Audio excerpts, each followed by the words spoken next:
Celebrating Juneteenth, a day that's all about freedom. The holiday takes place on June 19th every year, but since it fell on a Sunday this year, it's being observed by many today, as you see here, now that it's officially a federal holiday. So today in downtown Jack's, Juneteenth Jazz in the Park just wrapped up at the top of the hour.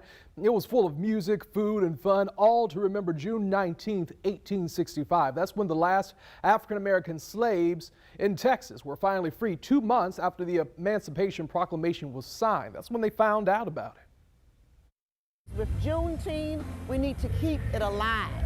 Even though we know the struggle still continues, this is a celebration.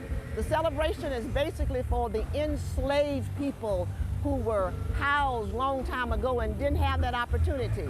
But now, since it is a federal holiday, we celebrate it with jubilation and we enjoy being able to celebrate Juneteenth. And those who came out to celebrate events today and over the weekend hope your support doesn't stop there. On your side's Renata De Gregorio tells us why they say supporting Black-owned businesses is so important. Plenty of people came out to celebrate the Juneteenth celebration that the city put on here at Daly's Place. And a lot of the businesses that were vendors that had their tables and their tents set up here are Black-owned businesses. People want to see support for them long after the holiday.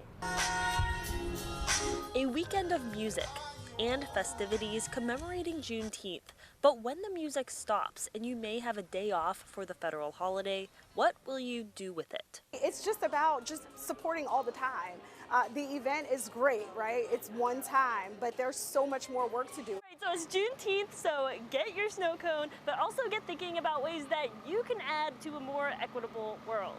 If you're in a position where you can provide opportunities, and that's like your space, if you can open up your space for small businesses to have a space, that's a big deal. Kingdom Plaza's Sirena Moore-Thomas says supporting Black-owned businesses can go a long way. A group of people helping their community long after Juneteenth. All four of us, we coach people in how to handle their finances.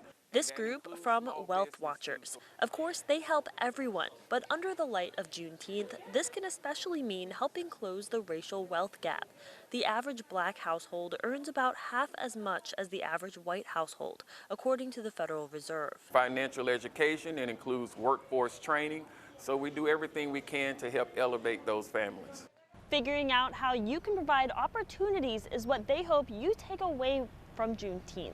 Renata De Gregorio, First Coast News, on your side.